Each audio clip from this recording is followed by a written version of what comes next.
गुरुवार को उत्तर प्रदेश के मुख्यमंत्री योगी आदित्यनाथ मऊ जनपद में आयोजित एक कार्यक्रम में पहुंचे। मुख्यमंत्री योगी आदित्यनाथ ने जनपद को करोड़ों की सौगात दी और यहां जनसभा को संबोधित करते हुए मुख्यमंत्री ने कहा कि माफिया चाहे जितना भी मजबूत हो, चाहे वह कहीं भी छिप जाए, पाताल से भी निकालकर कानूनी प्रक्रिया के तहत सजा दिलाएंगे। सीएम योगी ने किसी का नाम तो नहीं लिया, लेकिन कहा कि माफिया और इनके खानदान से पाई पाई की वसूली होगी। उन्होंने कहा कि मऊ के विकास का नया इतिहास लिखा जाएगा। विकास, सुरक्षा, बेहतर स्वास्थ्य देना भाजपा सरकार की गारंटी है। मैं सबसे पहले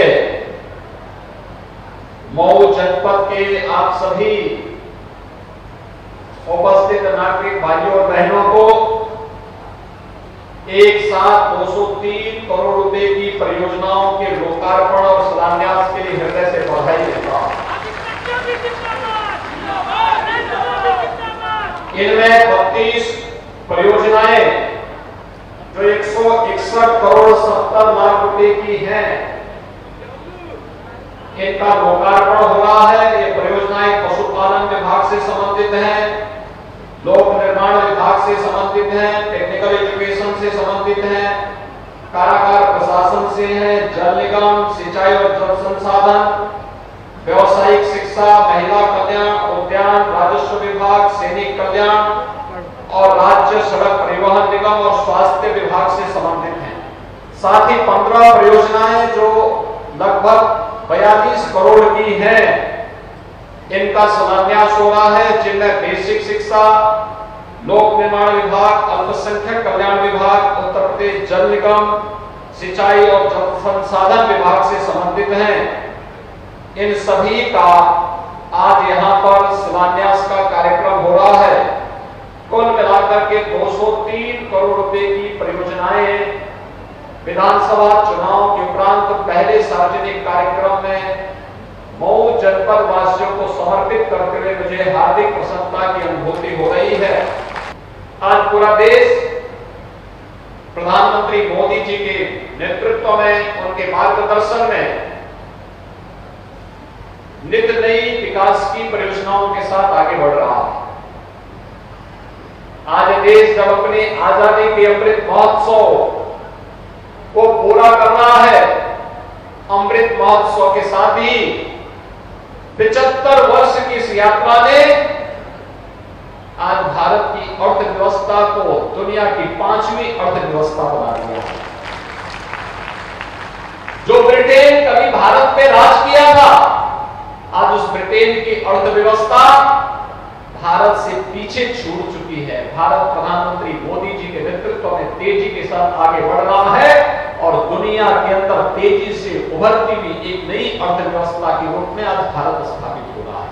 भारत आज दुनिया को नेतृत्व दे रहा है, क्योंकि आपके पास एक यशस्वी नेतृत्व प्रधानमंत्री मोदी जी के नेतृत्व में जो है, और इसीलिए आज उत्तर प्रदेश में भी हम लोगों ने प्रधानमंत्री मोदी जी के नेतृत्व में विकास की जिन परियोजनाओं को हाथ में लिया, गरीब कल्याणकारी योजनाओं को हाथ में लिया,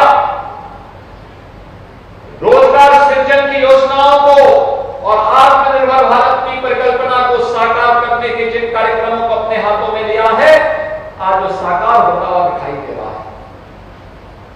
ए.के. शर्मा जी भी बता रहे थे, पूर्वांचल एक्सप्रेसवे ने प्रदेश की राजधानी से लखनऊ यानी मऊ से आपकी दूरी को कम कर दिया, लेकिन साथ साथ गोरखपुर वाराणसी 4 लेन ने भी गोरखपुर की दूरी को भी और वाराणसी की दूरी को भी आपकी सीमित कर दिया है। एकदम आपके लिए 2 घंटे में वाराणसी, 2 घंटे से भी कम समय में गोरखपुर। आधुनिक यानी अच्छी सड़कें आवागमन के लिए ही नहीं, विकास के लिए भी आवश्यक है। और ये पूर्वांचल एक्सप्रेसवे जो हम दे रहे हैं, केवल एक्सप्रेसवे चलने के लिए नहीं है, इसमें जगह जगह औद्योगिक क्लस्टर भी बनने हैं। हमारे मऊ और आजमगढ़ के लोगों को, बलिया के नागरिकों को, नौजवानों को अपनी नौकरी और रोजगार के लिए दुनिया के अंदर नहीं देखना पड़ेगा, बल्कि दुनिया अपने रोजगार और नौकरी के लिए यहाँ आएगी। इसके लिए व्यापक कार्य योजना के साथ हम कार्य कर रहे हैं। मऊ भी वैसे विकास करेगा जैसे वाराणसी और गोरखपुर विकास कर मऊ भी विकास की नई ऊंचाइयों को प्राप्त करता हुआ दिखाई देगा। और इसी विकास के लिए आपका आह्वान करने के लिए आज हम सब आए हैं। सरकार आपके साथ खड़ी है, पूरा सहयोग सरकार आपके साथ देने के लिए तैयार है, हर प्रकार से सहयोग देने के लिए तैयार है। सुरक्षा और समृद्धि सरकार की प्राथमिकता का हिस्सा है। सुरक्षा और समृद्धि में किसी प्रकार का कोई समझौता किए बगैर सरकार आपके साथ खड़ी होकर के कदम से कदम मिला करके चलेगी। इसके लिए मैं आप सबका आह्वान करूंगा कि आप भारतीय जनता पार्टी की डबल इंजन सरकार के साथ कदम से कदम मिला करके चलिए और विकास और सुरक्षा की गारंटी भारतीय जनता पार्टी की डबल इंजन की सरकार आप सबको देगी। आप सबको एक बार फिर से 203 करोड़ रुपए की इन परियोजनाओं के लिए हृदय से बधाई और शुभकामनाएं देते हुए आप सबके प्रति मैं अपनी मंगलमय शुभकामनाएं देता हूं। और अधिक खबरों के लिए आप हमारे YouTube चैनल दैनिक इंडिया दर्पण को अभी सब्सक्राइब करें और नोटिफिकेशन के लिए बेल आइकन को प्रेस करना ना भूलें।